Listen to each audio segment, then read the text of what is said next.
Welcome to A Celtic State of Mind. This is today's Bulletin. I'm John Dykes, and today I'm delighted to be joined by Euan Robertson and Jim Simonette. Welcome to the show, guys. Thanks for having us. Thanks for having me. Got some new blood. Journalist Euan, how are you doing? I'm very well. I'm probably the first non-Celtic minded person to be in here, so it should be an interesting show, and thanks very much to both of you for having me along. No, we've been trying to organise it for a wee while. You're welcome here, Euan. It's always good to have a balanced view. So if you bring someone in who I guess you would call neutral, we can get your views on various subjects involving Celtic. What will we be talking about today? Well, there's been a lot of headlines made from an interview given by Kieran Tierney where he opened up about his departure from his beloved Celtic. We'll be talking about that, and we'll be asking the question, is all forgiven? Is there anything to forgive? We'll also be looking ahead to Ferencváros. We will have a separate broadcast later on today with our Hungarian football correspondent Kevin McCluskey, but today we'll have a wee chat about how we see that tie going. Encham, the name of Encham is still being discussed. Neil Lennon says he's going nowhere. Personally, I'm happy to hear that, but we'll be asking you guys and girls listening at home what your thoughts are on Encham. Tommy Roderick looks to be on his way out. We said yesterday it was time for him to go. We want your reaction on that. And we'll be chatting about one or two other subjects that Scottish football has been dealing with over the last 24 hours. So, first up, Kieran Tierney. He opened up yesterday, Euan, and I believe you watched the interview in full. What was your takeaway from that? The takeaway for me was it was clear how much Celtic Football Club means to Kieran Tierney. You could even hear him talk about it, and he's kind of lighting up. It means the world to him. He grew up, standing in this terraces supporting the club, and he went on to play for the club, captain the club, win every domestic honour possible, and to play for his boyhood heroes. That's what came across to me. I think ultimately what's happened is the big talking point has been the papers picking up on the comments in regards to his departure from Celtic, which I think might be the first time he spoke about it. I'm not too sure. I think it is. Yeah. And there's some interesting points made, and I think the headlines were the comment regarding Judas being spray painted near his house, and the other comments saying that he would be scared to come back to Celtic Park. I don't know when he said it if he was being 100% genuine, not genuine. If he really meant he would be scared to come back, he's probably just a little bit frightened of the backlash. But it's interesting what you two think about that, because it's very interesting comments. It is, and again, what we always like to do is have a look at the comments coming in via YouTube, Twitter and Facebook. But on a personal level, I was disappointed because he was a fantastic player. I had it in my head that he was going to be the next Paul McStay, and that he was going to spend his entire career at Celtic. My view on it, Euan, and I'm no psychologist, but I feel that the attitude or the way that he maybe viewed the game in his career may have been changed by Brendan Rodgers. I think his head was turned because Rodgers, we know that the type of opportunist that Brendan Rodgers is in terms of careerism. Yep. And I think that players like Kieran Tierney and potentially even Callum McGregor's attitudes towards Celtic, they still love the club, of course they do, they always will. But I think maybe Brendan Rodgers turned his head a wee bit. That's my view on it. When he left, I remember the Scottish Cup final against Hearts, and there was still a notion that he might feature in that game, but he wasn't even on the bench. And I remember him walking around the Hampden, the actual running track around the pitch, and engaging with Celtic fans, and he looked gutted. I was down the front talking to someone that I knew down there, and he looked genuinely gutted. At that point, he'd have known that the Arsenal deal was on the table. I think he was torn, I really do. I was saddened to hear that he feels maybe frightened to come back to Celtic Park. I don't think that's a majority view on that people won't forgive him. Judas, the word Judas is reserved for one player in the history of Celtic Football Club, and it's not Brendan Rodgers. Jim, what's your view on Kieran Tierney? Is he welcome back? Of course he is. Absolutely. Euan's a sports journalist. When I never listened to Kieran speaking on the radio. I'm so disappointed if that's the behaviour of Celtic fans, or an element of Celtic fans. You look at Kieran Tierney when he played for Celtic. Now, when you look at Celtic, Celtic's the fans. No matter what. Celtic is the fans. Kieran played for the fans. He played with all his heart. He put everything in to every game. He won the fans over. He played for them.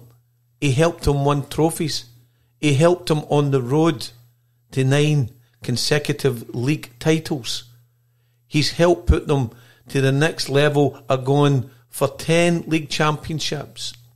Why would you criticise a Celtic player in that manner, using the word Judas? It's wrong for a man to even have a thought that he would be scared to come back to this great city of Glasgow, to come to see Celtic or to come to see his family. That's so sad. You couldn't get angry at that. It makes you sad. Once a Celtic player, you're always a Celtic player. Even the guy that went and joined Rangers, he made a decision on that, and it was wrong in how he done it. But what has Kieran Tierney done wrong? He has helped the financial state of Celtic Football Club by getting that money put into them. So, with that money that's come into Celtic from the transfer from Arsenal, has helped us look at other things that we can do. So let's not just think about Kieran Tierney going away to Arsenal. He's helped an injection of a massive amount of money that will help us going forward. Kieran Tierney, well done, son. Excellent. Well done for going to Arsenal. Well done for the achievement at Celtic. And well done for winning an FA Cup final medal. And well done for being the lad that you are. And well done for still supporting your local youth football team and helping them with strips, etc. Things that people don't see. Kieran Tierney, God bless you, son, and all the best. Well, Jim, why don't you just get to the point? What side of the fence are you on here? Brilliant. Yeah. Brilliant, Jim. Excellent. And by the way, I think there's a lot of Celtic fans share these sentiments. What I loved, I remember thinking back to Arthur Shelby with the old Celtic strip on. I'm just getting into Peaky Blinders. How bad's that? But he came out and it was a Tierney top.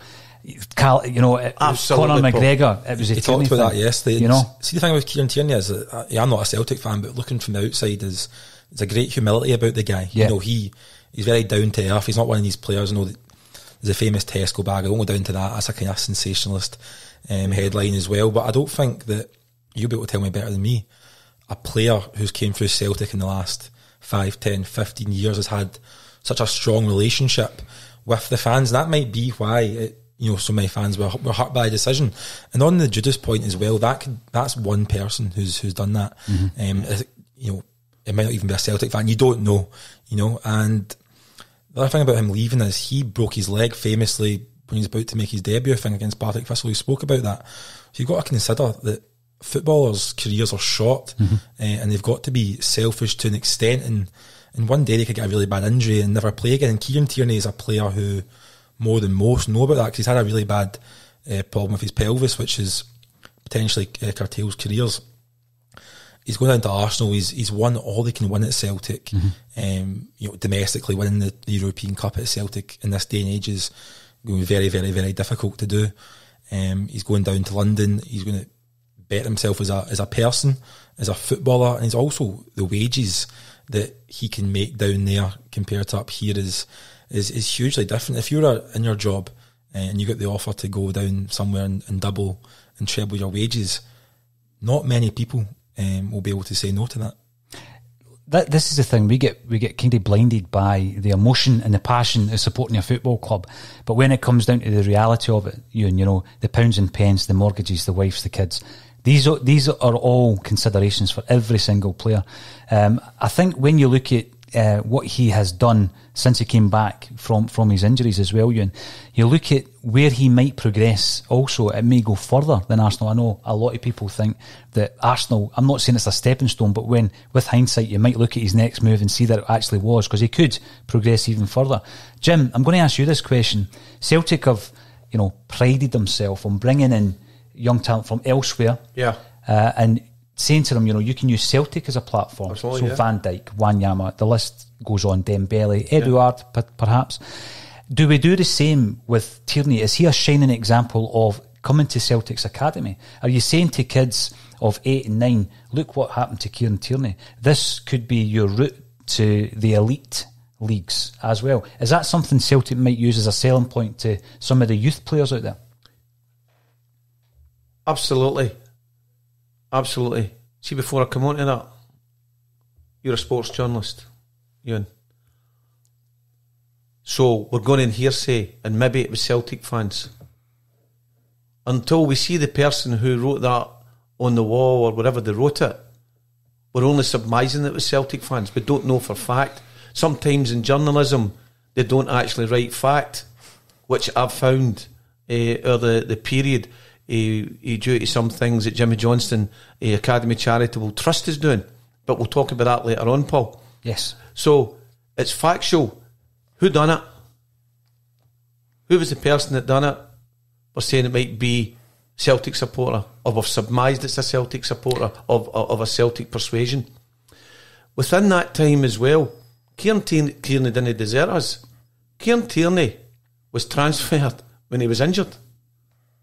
He was. Kieran Tierney probably wouldn't have featured again, possibly for Celtic, for the remainder of that season. So there's another thing in the young man's defence. He didn't desert us. We weren't a troubled team. We were a team that was always positive. So I'm not getting how people can actually think wrong of him. Back to your question, Paul, to me. Yes, Celtic's a platform club. Celtic will remain a platform club. By that I mean for players to come on and show what they can do. Once we achieve the 10 championships, without being complacent about it, without taking it for granted, once we have achieved that, then we should be looking at another platform where we're in the higher leagues, in a better league, where we can get more finance in, be looked at in a more global way than what we are at the moment. Yeah. That's when we stop becoming a platform club, when players of the ilk want to come and play for Celtic, not just to be shown on a platform that they could better themselves, but to stay at the club and to become better and develop better as they go on within their career. So hopefully that's answered your question there.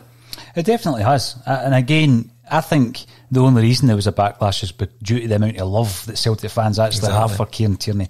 And I hope that the reaction since he came out and shared what had happened to him, because it's been largely a positive reaction from Celtic fans, guys who are embarrassed if it was a Celtic fan.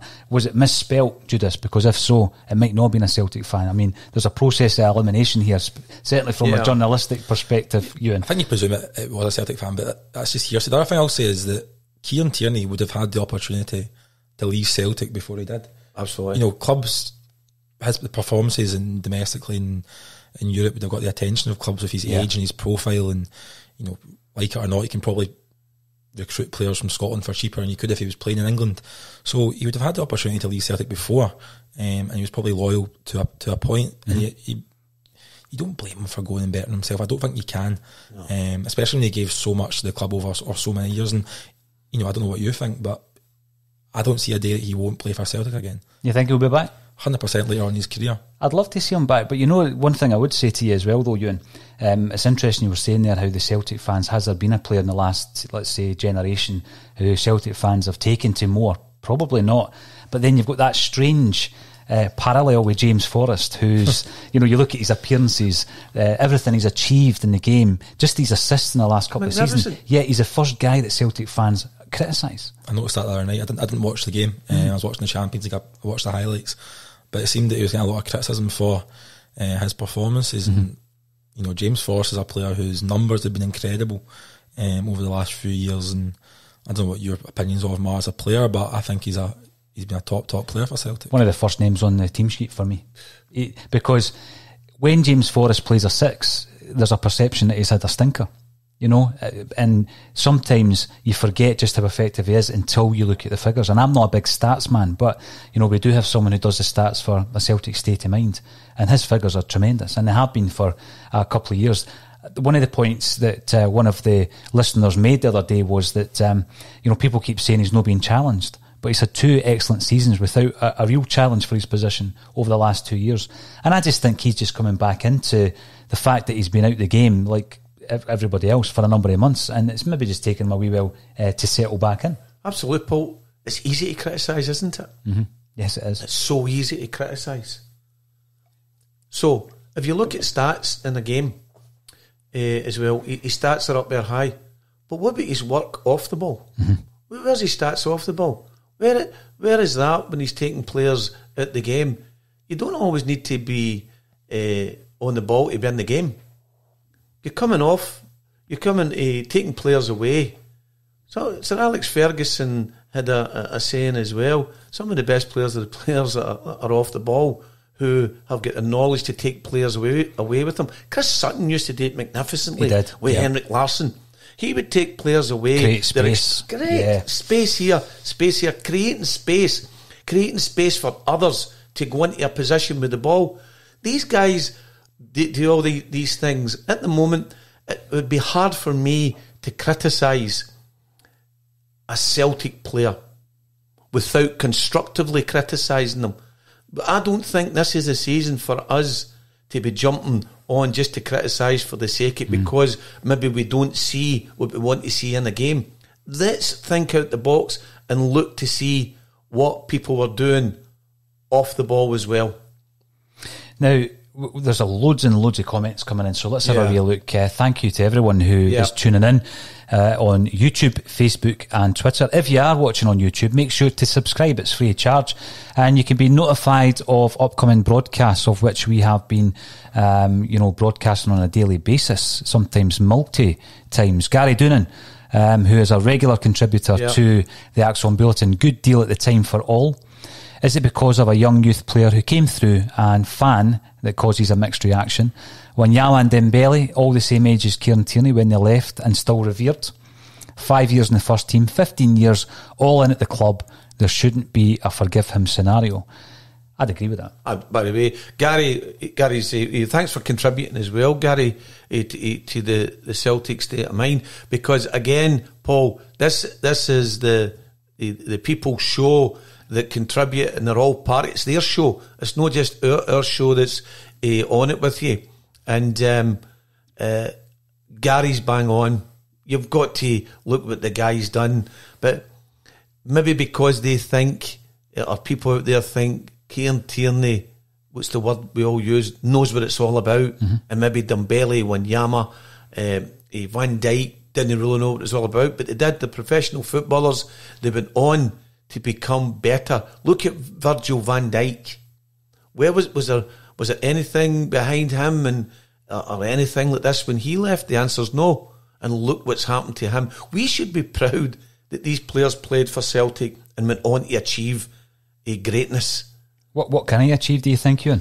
I think he's a top player. I think that, look at the English Premier League, it's probably the biggest league in the world, it's arguably the best, and the two best left backs in the league, in my opinion, are both Scottish, and Robertson and Tierney, and it's it's an interesting dilemma for Steve Clarke to have. I know Tierney's not always been fit for Scotland. I think he's played a lot of football, but I think that Arsenal's 100%. It's a huge club, Arsenal. I think we probably don't realise it up here because in recent seasons they've not had the success that they're used to back in the Wenger era. But I can see him going to play for another level with your top clubs. I'm talking. Your Manchester United probably need a left back. He could easily go there. Mm-hmm. Yeah, I don't know if he'd go abroad. He seems like a kind of guy that likes the home life, doesn't he? He does. The interview he done when he first joined Arsenal, he mentioned he hadn't actually been into the city centre yet. I think that he's probably a player who'd stay in Britain. But there's no reason why clubs like Barcelona and Real Madrid won't be in for him. Because you look at the left backs and he's got it all. He's a real throwback player. Mm-hmm. And the biggest thing for me and Kieran Tierney as a player is his mentality and his attitude. He works so hard. Mm-hmm. He's got a winning mentality. He never gives up. He's not scared of a challenge. I think the one area of his game which will improve by going down to England is the technical aspect of his game. I think if you look at Robertson going forward, compared to Tierney, that's probably where Robertson's better at the moment. But you've seen it even at Arsenal this season, the ball he can put down the channel, round the corner to Aubameyang. I think he mentioned that in his interview yesterday. The one big difference from going down to Arsenal was the technical aspect of how good the players are there on the ball, and I think that's something that he'll improve on at Arsenal. I loved when he was describing his house and he called it my bit. And it was spray painted around about my bit, and I thought to myself, he is a homebird, isn't he? R. Gerald 1, nothing to forgive. If he was my boy, I would have been super proud of his decision. Once a Tim, always a Tim. Absolutely. I remember asking, and I mentioned this the other day, I did ask Danny McGrain the question about whether or not Tierney should have left, and McGrain said yes, he should have left. I then said, would you have left? He goes, well, no one asked me. But we did find out that Manchester United did make an offer for Danny McGrain. Yeah, but Jockstein didn't tell him. So a similar scenario to George Conley. There was an approach for George Conley as well, and he never knew until I was writing the book, and Tommy Docherty told me. Agents would be all over that this day as well, wouldn't they? They'd see the money and they'd be straight in. They would be right over. Paul, it's interesting as well. You're looking at Euan's quite right there, Robertson, Tierney. Regardless, two of them are part of Celtic. Mm-hmm. Two of them are part of Celtic. Okay, Andy Robertson was one that got through the net, but he was still part of the Celtic. So there's two fantastic left backs that's been there at the club over the last few years. One is a youth player leaving to go on to achieve greater things down in Liverpool, and Kieran Tierney achieving great things with Celtic and now going on with Arsenal. And we look at the left back situation at the moment as well, with various names getting mentioned, and young Hickey there with a club like Bayern Munich, who I thought destroyed the opposition last night. It's great that we've still managed to get these type of players involved with the club. Mm-hmm. And the secret is to try and keep them, isn't it? But hopefully that happens in the years to come. I would ask, who was the left back coach at Celtic that allowed Hickey and Robertson to leave? But that's another discussion. Because there's three left backs you've mentioned in one breath there, who all of whom at the moment we've been speaking about Hickey this week. And all of them will probably end up Scottish internationalists. It's amazing, isn't it? But Stephen made a good point yesterday. Stephen's our international pundit. I listened to the podcast on my way through, so I could. He's big in Spain and Portugal. Myself. Aye, he's big in Spain and Portugal. How's that? Aye, but he's getting some. The press have picked up on Stevie Mullen, and he's now described as a football pundit. Okay. And the Roy Keane of a Celtic State of Mind. Yes, which is absolutely brilliant. Cracking guy. Great guy, does great work for St Rocks and Rock Talk. By the way, we love him to death. He's brilliant. But Stephen made a point yesterday about Hickey in his game, and but you always improve in your game. Mm-hmm. You always improve in that. But it is interesting that left back situation. But I think that is another discussion, John, that we've got to have, It is simply because we know people who were involved in the youth football at that time who actually commented on the fact that Tierney was very close to being let go also. But these guys are very good coaches. Yes. He actually mentioned that on the podcast the other night. He said that he wasn't playing with the 20s and the reserves, and he was the one that was left back at the training ground, pardon the pun, and that's how he ended up training with the first team. It was Dyla and Collins, and Dyla loved them, and that's where it went. Or on Aaron Hickey, it's interesting because I listened to it on the way through yesterday, and I like him as a player. He's very young. Stevie mentioned inconsistency. I think at that age, you're going to get that in a player. Mm-hmm.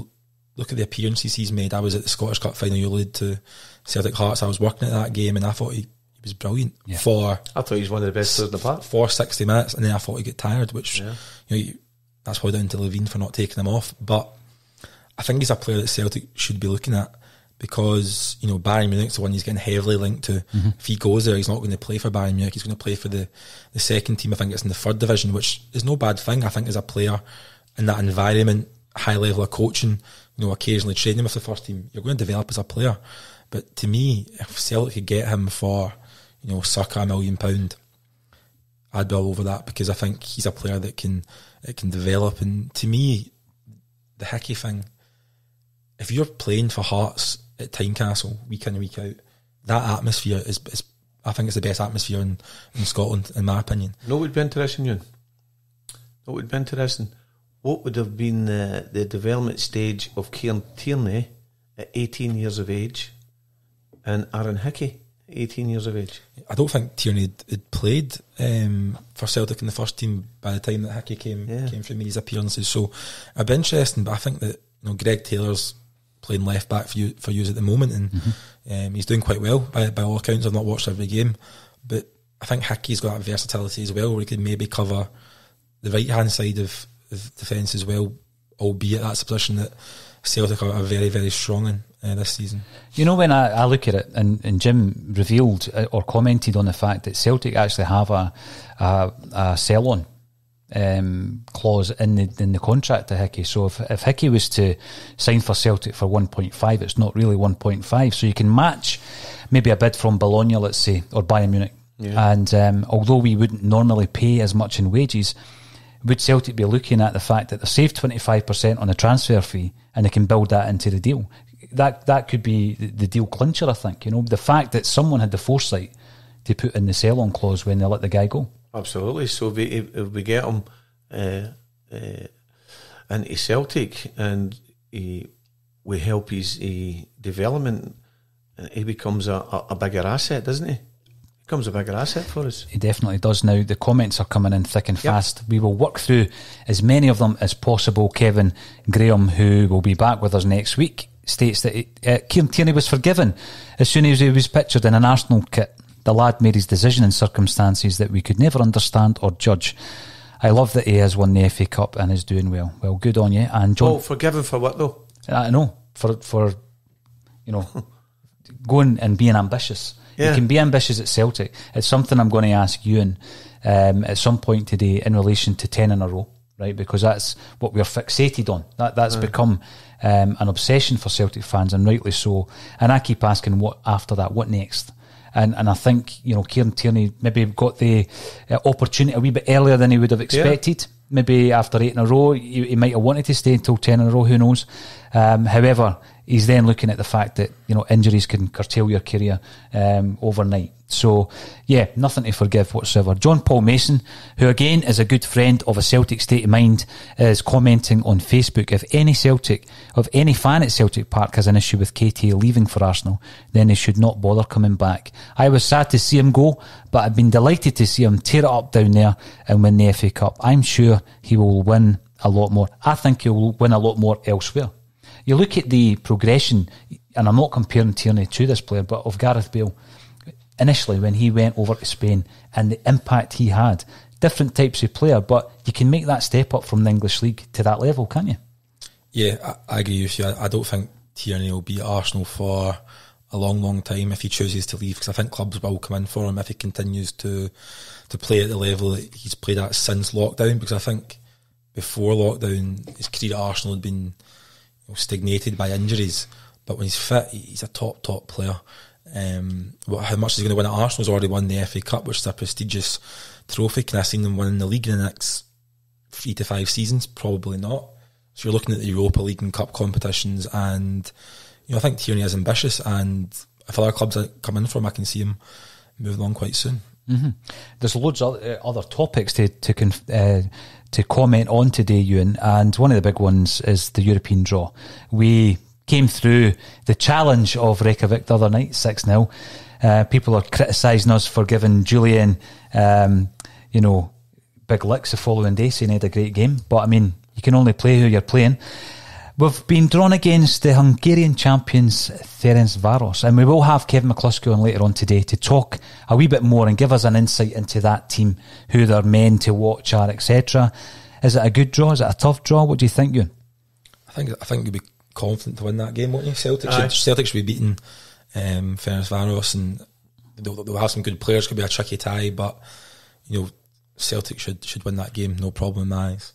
The Hungarians for way back. Puskas, what a player. Actually, Paul, Puskas, Santa Maria, Hento, Di Stefano and Gento all grabbed Jimmy Johnson after the Real Madrid game and took him away for a photograph and says, "You belong with us." Now there was guys, 5 European medals, 4 European medals, 5 European medals, and they asked Jinky to go and join them. I'd love to see that picture. Sorry, we're still looking for that picture. I'd love to see that picture. We think it's possibly in the boardroom of Real Madrid. Sorry, I've diversed because as soon as we mentioned Hungary and Puskas, I thought it back. I thought of the King of the Jungle. But they were great, the Hungarians back in the day, weren't they? They were, and they were a massive influence on Jock Stein. You know, don't forget, when Celtic won the double, part of the reward for winning the double was that Sir Robert Kelly took the squad to the World Cup finals, because Neely Mockin was representing Celtic, as was Bobby Evans. Yeah. Bobby Collins was in the squad as well. So the rest of the team were taken as a reward for winning the double the previous year to the 1954 World Cup finals. And Jock Stein soaked up everything about the Hungarian national side at that time, Euan, and they were a massive influence on how he viewed the game. And he's still a player at this point, but he's already thinking ahead. This is 11 years before he takes over at Celtic, and he's already thinking ahead. But the Hungarians had him hooked when he watched them, and there was a famous victory against England, and that tape was watched again and again and again by Jock Stein throughout his managerial career. Similar colours to Celtic as well. Just looked at the badge there. Budapest, great city as well. One of my favourite cities I've been to. But look, I can't see Celtic having any problems. I think the mind games have been gone with their coach saying the pressure's all on Celtic. But you know, it's at Celtic Park. It's in Glasgow. I think we'll be quite comfortable. How have they been doing, you and over the period? Put you on the spot there. I'll put you on the spot. Just I thought maybe you'd have had a wee insight to them. We'd be the journalism side, you know. The good thing with Kevin, who'll be on later on this afternoon, is he's based there, and of course he does keep an eye on the Hungarian football. So he hopefully can give us an insight into who to watch. Do you know what I think is great about that, Paul? Sorry, we had a discussion off mic about Kevin and whatever. Different papers want to speak to him, different organisations want to speak to him, but he's chosen a Celtic State of Mind as a platform to discuss. Well done, excellent. He'll be on the BBC tonight, but the exclusive is with a Celtic State of Mind. Fantastic, well done. That's true, by the way. Yep, well done. Next point on the agenda then, Euan, Olivier Encham. I'm a massive fan. As am I. I think he constantly gets called inconsistent. He came on the other night and people again say, how can you judge it? We were playing a pub team. You know, that's the kind of comments you get. He came on and he was brilliant. He never gave the ball away. I mean, the play leading up to the fantastic Edouard goal all came through Encham. He showed the other night what we love about him. We don't always see that, to be fair. Where does he fit in? Does he start? And if so, who drops out? I think you can be flexible with that, can't you? Because for some games you're going to want different players in there. But to me, I've got lots of Celtic supporters as friends, and I've always loved him as a player. He's a real kind of Rolls Royce technically. The way he can manipulate the ball, and especially his pass and the way to pass, to me is probably the best at Celtic in terms of his through balls and his passing. The issue will be is who does he come in and replace, because you've got McGregor, Brown and Christie's playing in there. If you go to a 3-5-2, you're still going to have 3 central midfield players. So probably different games you could probably swap in with Brown or McGregor or Christie. You can be flexible there. Yeah. I think I was really surprised he didn't start the other night, because with all due respect to your opponents, Celtic expect to dominate them. I thought it was a chance to rotate and give minutes to Encham.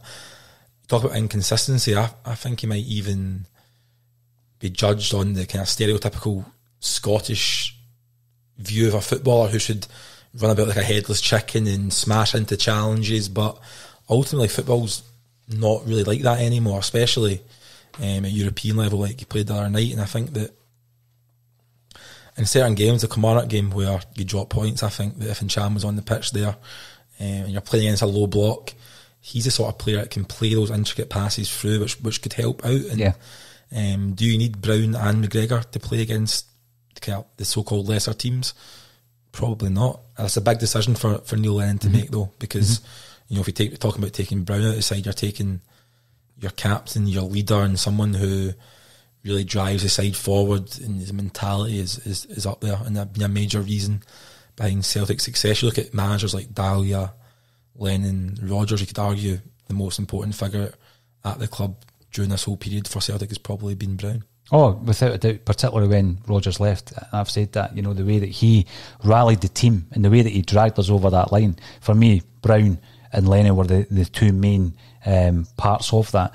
Had we just signed Encham, and that was the first time I was seeing him, because the familiarity thing, it breeds a bit of contempt. If that was the first time us seeing him the other night, we'd all be raving about him, And I think that you're right. We've got the personnel to adapt things. We've spoken about this time and time again. People get fixed on a view that you have a formation, and that's your formation. That can be fluid throughout a game, never mind from week to week. It's going to be fluid throughout the game. It's going to be.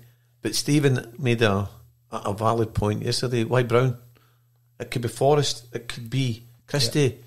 Yeah. It could be whoever in there. We've got the flexibility to move it round about to suit the circumstances. Euan there again has made it a point maybe about some fans that they think that we should be running about, constantly running about. There's a difference between constantly running about and having a high intensity in your game. There's two differences. The difference with the high intensity is you're working intelligently and how to break down the opposition. You don't need to run about like a headless chicken in a game. You be composed and you look, and some people might think, he needs to go here. He doesn't. He's doing a job. So the headless chicken thing is hopefully the fans have become, even myself has become more educated. You don't really need to run about crazy. As a youth coach as well, hopefully that's what we try to put across and teach as well. Don't need to run about and just waste energy. It's a great point. I wasn't just meaning Celtic fans. No. Scottish football mentality as a player who runs about and smashes into tackles. And I've played football growing up, and you get coaches, and I've often found this, and you'll know this very well from your Jimmy Johnson Academy, is that some coaches will always prefer the guy who runs about and works hard for him. I'm not saying don't work hard, you have to work hard, but to me, I always want to like watching a ball player. I think that's where probably Scotland's national team has struggled in recent years. We've not really had that type of player. I always knew that I was born in the wrong country. That's what it was, Euan. That's why I'm my sitting here. That dodgy elbow and the fact I should have been born in Italy or something like that. I did mention Peaky Blinders. Please, ladies and gentlemen, I've just started the second series, so no spoilers. I'm just at the bit where the garrison's been blown up. So no spoilers, please, on the comments. But we will go to some of the comments because they are coming in rapidly, and some from regular viewers and listeners of A Celtic State of Mind, and some new. So keep them coming. And if you're commenting on YouTube, make sure you subscribe to the channel because we are contributing loads of content on a daily basis. Penalty spot. Kevin Tate.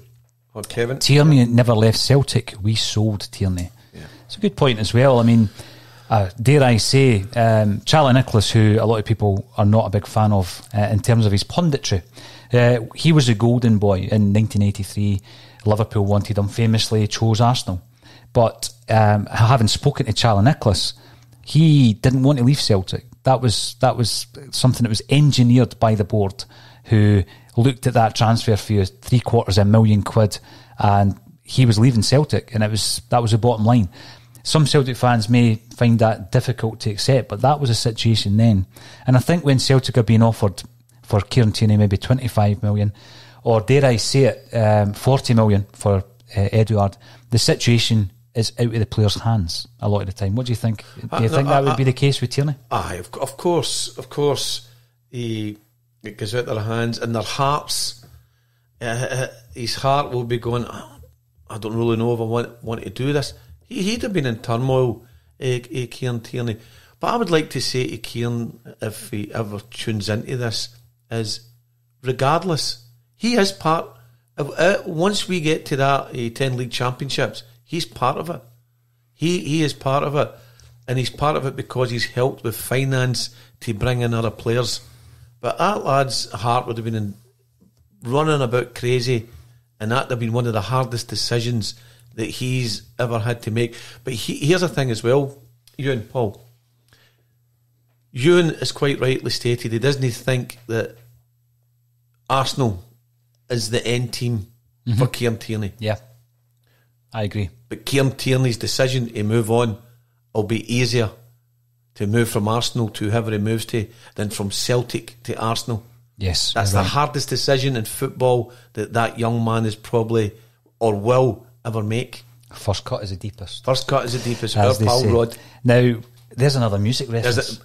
Stephen said that, didn't he? Yes. Can't help it. The music's come out, sound and vision, and first cut is the deepest. Now, Neil Lennon has actually come out and said Encham is going nowhere, Euan.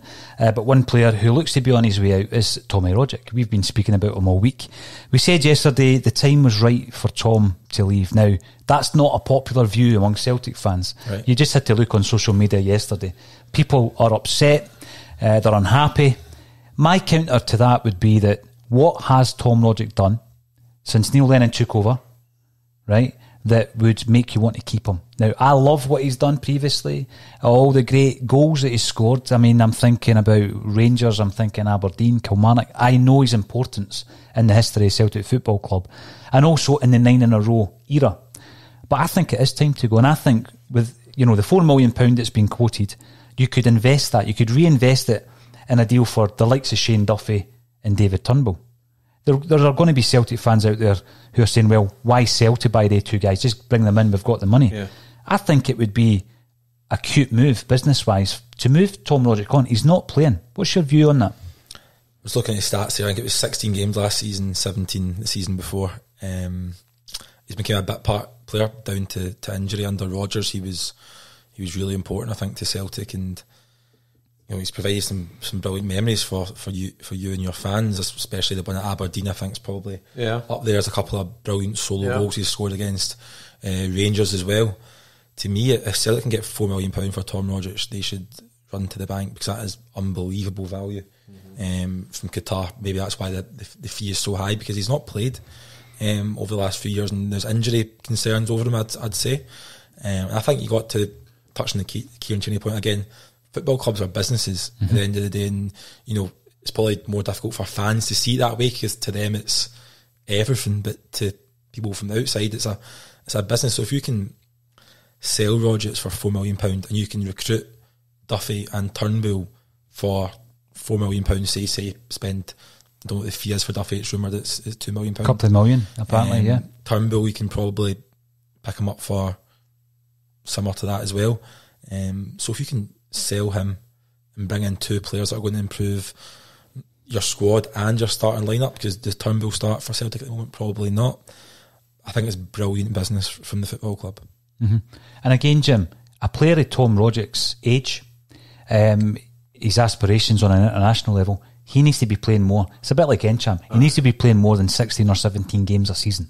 I like Tom Rodgick, and he gave me great happiness when he scored the goals, the ones at Ibrox and up at Pittodrie. It's fantastic, but the man needs game time. Again, here we're back to game time, Paul. Yes. Young players, seasoned pros, they all need game time, and Tom Rodgick, for his career, he needs game time, and for his country as well, he needs game time. So good luck to Tom. Exactly. Everybody wishes him well, but he needs to go and play football. Yes. And if Celtic can reinvest that, just for this drive to 10 in a row, but I mean Turnbull is an investment anyway, then I think they should go ahead with that. What is the argument that Celtic fans have been making for Rodgick to stay? Is it based on what he's done in the past? Past glories. Right, it's past glories. I mean, I look back on the fact he signed under Neil Lennon. He rarely played first time round. If you looked at the stats of the appearances under Lennon first time round, he rarely played. Does Lennon fancy him? Does he fit into Lennon's vision of what Celtic are and how we're going to go forward? Possibly not. I think that, coupled with the injury issues and the fact, I'd love to see the stats. How often does he finish 90 minutes? I mean, it's sometimes a joke among Celtic fans. He only plays for an hour. And it is true when you actually look at the stats, he rarely finishes a game. I think he was at his best. Celtic fans, we might have been against the cosh or whatever, and he's a sub at the time. When's Rodgick coming on? When's he coming on? because they had that wee hope always in there that he was going to do something a game changer. Special. He's got that in him. He's got that in him, Absolutely, without a doubt. Now, we don't labour. Here's another point actually via Facebook. Tom Roderick has been a great player for us, but he's not getting to get playing first team games. It might be better for him to get playing regular. I think so. I think that's what the consensus is within State of Mind Studios today. We don't generally speak about other players outside Celtic Park, but there is a player who obviously is close to my heart in John Dykes, because, you know, somewhere down the line we'll be related. Going back to my football ability, maybe not. But then he's a guy that caused us a few problems. And we've criticised Julien for the fact that he has caused us these problems. But the reason I bring him up is one of our regular contributors, Kevin Graham, criticised John Dykes and said he was rotten. I don't know if that was his exact words. He's just completed a £2 million move to Queen's Park Rangers. Right. By this time next week, we'll probably know if he's going to be a Scottish cap, right? Because you've got, you know, Australia and Scotland both chasing him. And quite frankly, I'm delighted that he's away. I'm delighted that he's away down to London, so that we don't have that issue when we come up against Livingston away from home that we've had in the past.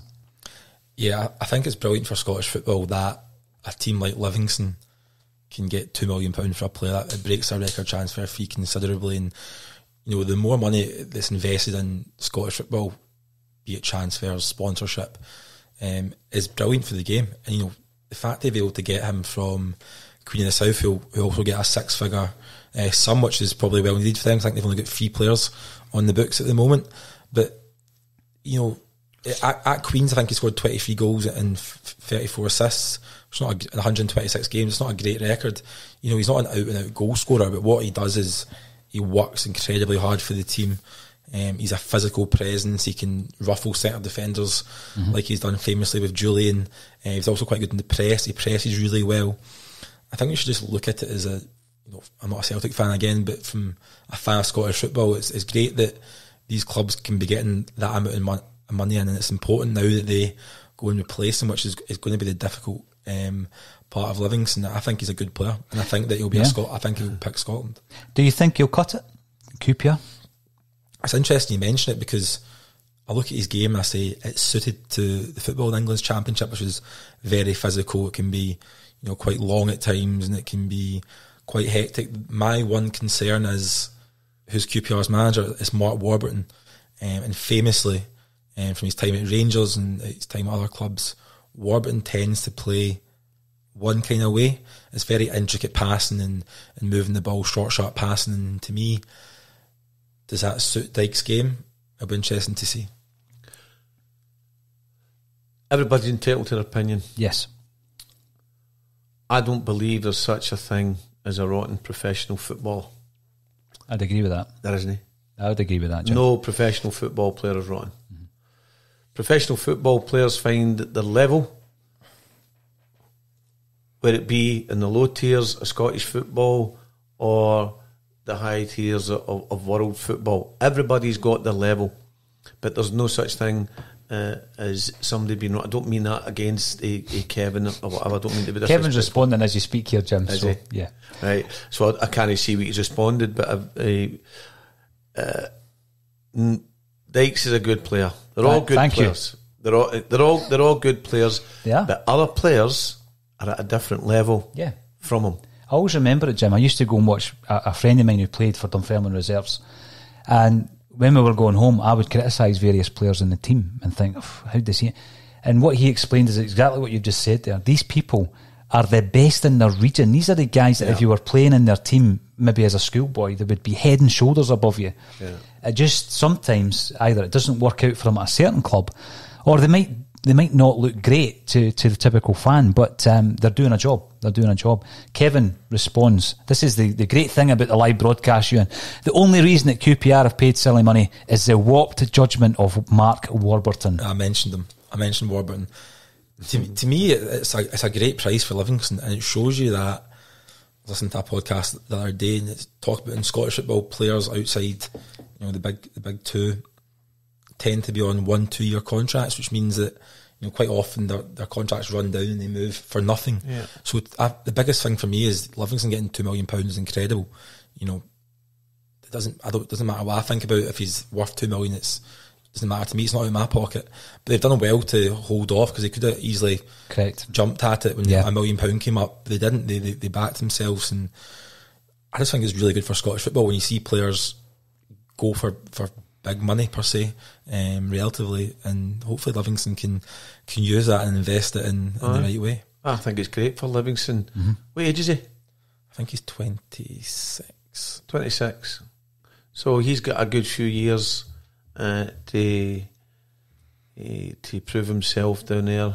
He'll be 24. Sorry, is he 24? So there you go. Yeah. Good age. 24. So plenty of room for him to develop in his game. Yeah, absolutely. Plenty of room for him to develop his game. What interests me, Euan, there's been a discussion point that's come and gone throughout the bulletins, but also due to some of the guests that we had on last month. And the discussion point is 10 in a row, what next? Going back to what Jim said earlier, I'm not taking it for granted. We're going to have to work really hard to win the league this season. But I'm of the view that the only way Celtic can progress is by moving away from where they are currently in the Scottish game. People throw that suggestion out the water by saying that, it can't happen. Well, as David Lowe was saying on a previous podcast, the pandemic has been a game changer. We've yet to see the economic impact to football clubs. And we don't know what the Scottish leagues and other leagues around Europe are going to look like, let's say come November or even at the beginning of next year. With regards to what next for Celtic, from a guy who's a neutral, who might be saying, well, that's a pretty selfish of you, Paul, to say that Celtic should move elsewhere. What's your view on what do Celtic do next? Is it enough to just say, we stay ahead of Rangers, we win 11, we win 12? Is that enough? Because as a Celtic supporter, I don't feel it is. I think we need to improve our performances in Europe, and the only way we can do that is on a higher level. And what I mean by that is a level that allows you to develop due to the finance, and we're never going to have that in Scottish football.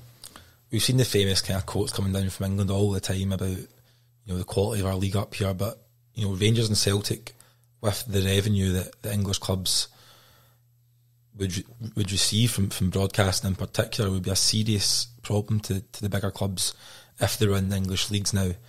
It's not for me to say. I've got no idea how that would ever work, and I don't even know. Do you think the majority of Celtic fans would favour that? I think the glamour of moving elsewhere would interest a lot of Celtic fans. There are traditionalists amongst us, and many on this podcast have said, they think back to Love Street 86. They would hate to lose going to famous grounds all around Scotland and having these ties against St Johnstone and against Motherwell. Personally, I would be off. I'd be gone. Footballers, musicians, singers, they're all entertainers. Mm-hmm. And every entertainer wants to get to the top venue that they can get to in the world. Where it's playing to 100,000 people for a band, or playing in front of a crowd of 130,000 over at Real Madrid or wherever it may be. Every player is an entertainer, and they want to play in the highest platform that's given to them. So a club like Celtic would absolutely prosper to no end getting into the English league, or a league that may come up in the near future. Definitely, Euan. It's all hypothetical because we don't know how it would ever work, and I don't know if it ever could work. But the other way to look at it as well is it'd be quite interesting to see if Rangers and Celtic left. Speaking completely hypothetically here, but how it would actually impact the Scottish league for the other teams, because you'd be in a position then where you've got Motherwell, Hearts, Aberdeen, Hibernian, who could all feasibly challenge to win the leagues, and the cup competitions wouldn't be a one club dominance like we've seen over the last, and previously we've seen with Rangers 9 and Celtics 9 before that. So it'd be very interesting to see how it happens. For me, looking at from the outside, it seems like all the focus from Celtic this season is purely on winning 10 in a row. Yes. And you could argue the same from Rangers. Their main focus is trying to stop 10 in a row. So it'll be interesting to see how much long-term thinking is going on at the clubs in terms of recruitment. Are they looking to buy players in for this season predominantly, or are they kind of stop looking at it 2-3 years down the line, this is a player might come in and develop in our first team. No, we want it now. And I think by the signing of Duffy, for example, if that goes through, that'd be an excellent signing for Celtic. Yeah, you're right. It's one of these things that keeps coming up. 1998 was the time where Celtic actually tried to make inroads into the English game, and we spoke to Paul Smith about it, who was involved in the negotiations for Fergus McCann about buying Wimbledon Football Club. I was intrigued by that story. But then, after they pulled the shutters down on that by introducing new laws in football, in 1998, we were looking at a transatlantic league. But going back to your point there, that would be meritocracy, so Celtic could be relegated. Aberdeen could be promoted into that league structure. So a lot of the other clubs might look at that and think that would be a better option, for the likes of Belgium, the Netherlands, Scotland and various other, I think it was 8 different nations who were involved in this league. But there was relegation and there was promotion. So that is another option that perhaps the clubs will look at. I know they were looking at it as an alliance back in the day. I doubt very much that would be the case now. It would be a singular, individual, independent approach. I think the concern from a lot of fans in Scottish football with the proposed introduction of B teams from Rangers and Celtic into the Lowland League was this part of a plan for the big two to move outside of Scotland, and then those B teams would become, the Scottish sides. I don't think that should. I think that shouldn't happen. There's one Celtic and there's one Rangers, and whoever they play, that should be that. There shouldn't be duplicate teams playing different divisions. It's all hypothetical. Football world changes day by day, year by year. So it'll be interesting in 10, 15 years' time where it's at. It'll be interesting to see where we are. It'll be interesting to see how we're broadcasting it, and tomorrow it'll be interesting to see what happens next with Peaky Blinders, because I'm only on series 2. But what I would say is that we've had loads of people contributing today. We can't always get through everybody's comments, but we do read them afterwards so that we can engage with you again in a future show. So thank you all for joining us on Facebook, Twitter and YouTube. If you haven't done so already, please subscribe to us on YouTube. It's free of charge. All that's left for me to say is thank you to Euan Robertson and Jim Simonetti for joining me on A Celtic State of Mind.